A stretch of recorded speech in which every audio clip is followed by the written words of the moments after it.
Naibu waziri wa mambo ya nje wa Urusi Sergei Ryabkov amelaani vikali kauli za rais wa Marekani Donald Trump kuhusu Irani, akizitaja kuwa janga. Ryabkov alisema kuwa vitisho vya Trump dhidi ya Irani ni hatua isiyofaa na inayoashiria jaribio la Marekani kulazimisha matakwa yake kwa Irani kwa njia ya shinikizo la kijeshi na kisiasa. Matamshi haya yanakuja baada ya Trump katika mahojiano na NBC kusema kuwa Irani itapiga bomu ikiwa haitakubaliana na masharti mapya ya Marekani kuhusu mpango wake wa nyuklia.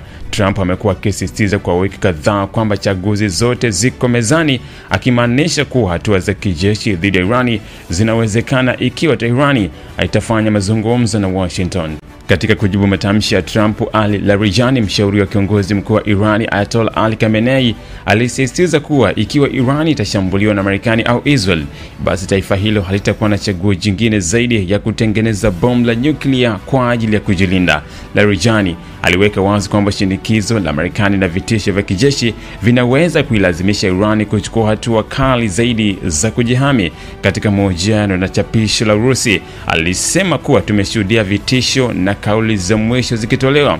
Hata hivyo, tunachukulia njia hizi kuwa zisizofaa, tunazikemea, tunaziona kama mbinu za Marekani kujaribu kulazimisha matakwa yake kwa Irani. Mvutano kati ya Marekani na Irani umeendelea kuongezeka tangu Trump alipoiondoa Marekani katika makubaliano ya nyuklia ya mwaka 2015 mnamo mwaka 2018 na kurejesha vikwazo vikali dhidi ya Irani. Hatua hiyo ilisababisha Irani pia kupunguza ahadi zake kwa makubaliano hayo na kuongeza kiwango cha urutubishaji uranium, hatua ambayo imeongeza hofu ya mataifa ya Magharibi kuhusu uwezekano wa Irani wa kutengeneza silaha za nyuklia. Katika siku za hivi karibuni, Marekani imeongeza uwepo wake wa kijeshi katika Mashariki ya Kati, huko Israel pia ikiapa kutoruhusu kuwa Irani na silaha za nyuklia. Iran kwa upande wake imekuwa ikifanya majaribio ya makombora yake ya ballistic na kuongeza ushawishi wake katika eneo hilo kupitia makundi yanayoipendelea kama vile Hezbollah, Houthi wa Yemen na wanamgambo wa Iraki.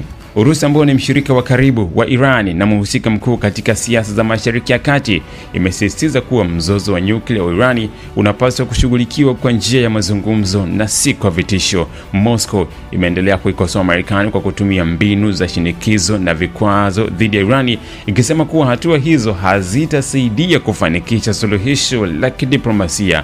Katika hali ilivyo sasa, mvutano kati ya Marekani na Irani na washirika wao umeendelea kuzua wasiwasi wa kimataifa kuhusu uwezekano wa mgogoro mkubwa wa kijeshi Mashariki ya Kati, huku Urusi ikiendelea kupinga hatua yoyote ya kijeshi dhidi ya Tehran. Dataflow inakuletea internet ya uhakika, ni salama na huunganisha kwa haraka. Unganisha na watu zaidi ya 30 kwa wakati mmoja. Inakaa na chaji kwa muda mrefu zaidi ya masaa 11. Pata data mtelezo yenye kasi kwa gharama nafuu. Wasiliana nasi. Tembelea tovuti yetu www.dataflow.co.tz.